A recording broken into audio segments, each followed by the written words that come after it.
Hi guys, tara-tara na. Tignan natin ang magandang bagong labas ngayon na aming bag.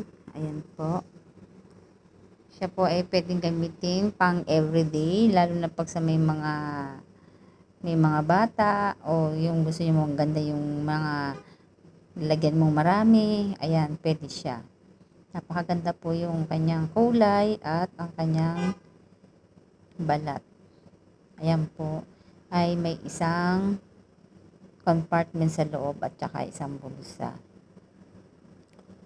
Ayan, buksan natin para makita nyo bawat isa. Mag-PM lang po kayo kung sino po ang may gusto sa aking messenger. Ayan.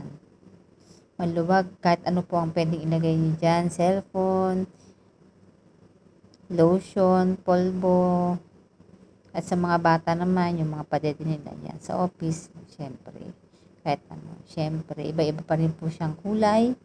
At pwede kayong mamili sa mga kulay niya. Napakaganda po yan. At affordable lang po ang presyo. Mag-message lang kung sino po ang may gusto. At mag-comment din po kayo sa aking video. At dyan ko po kayo babalikan. Ayan po, may lock din siya. Ayan po, may zipper. Thank you for watching.